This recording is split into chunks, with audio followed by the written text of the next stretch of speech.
You're trying to figure out what kind of offense you should run against a 2-3 zone. That's what I'm talking about today, is just a couple easy tips and tricks, or just an overall strategy for running against a 2-3 zone. So what I've done here is I have the defense, which is in red, set up in a 2-3 zone. And I'm just going to show you like how I coach my teams to react to this. So, if I got the one bringing the ball down, he or she could really just pop right up to the 3-point line and pop a three. I mean, if you got a 3-point shooter and they can do it, go for it. You're probably not going to get the rebound if he or she misses, but that is one pretty unique strategy to make them start guarding you. They may not come up and guard at that point area. They unless they think that shooter's gonna to do that. If they do, and they don't block the, I put the 3 and the 2 right on that 3-point line, like toes on it, ready to go. I put my best shooters in at this moment, and I tell them, if you get open, depending on where we're at with like the score, you're getting the ball and you're shooting it. As you can see in this moment, that 2 guard is wide open for a 3-point shot, and that 3 guard isn't. But the best option here is just a boom right to the 5. That is an easy shot, very high percentage, and depending on what kind of 5 you have, he can put the ball on the ground and just drive in, draw a foul. Okay, so the first technique I'm using when I go down is I'm putting the 3 and the 2 directly on the line, and I'm putting my best shooters in those spots. That other coach is going to realize that. Those guards are going to realize that. They're going to want to cover down on that. Nobody wants to get scored on, especially not a 3. So that's the first thing I'm doing. They are going to have a hard time with that. They're going to have to guard one or the other.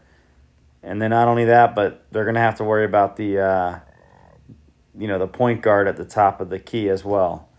So if this person's open, I'm here, and I'm shooting. Obviously, if the team, if we're down by a lot, or we're trying to get them in foul trouble, because a lot of times these teams are gonna go into a zone when they're in foul trouble. If they're in foul trouble, all day long I'm getting into that 5. I don't care what I got to do. I don't care if I got a screen. I'm trying to get it to that 5 and have him drive in, just so I can get into the bonus, or to get them further into the hole.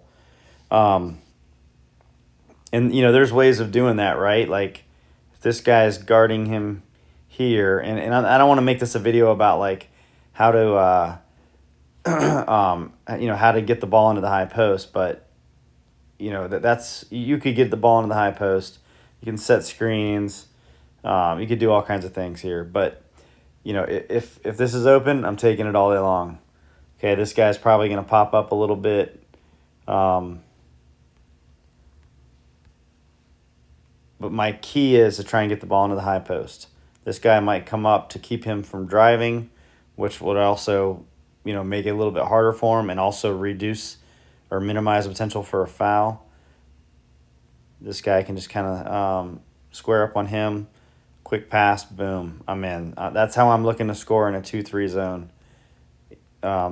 I'll have my 4 running the baseline.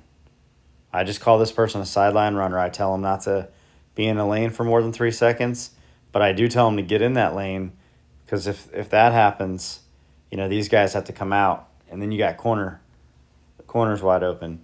So I like that 4, because that 4 running that sideline can really mess up the defenders here. And if they play behind the defense and this player steps up, bounce pass all day long, score. So if you like this kind of content, please consider subscribing. It'll help the channel grow. It'll help get, the algorithm will help you get more videos like this into your view. So please like and subscribe.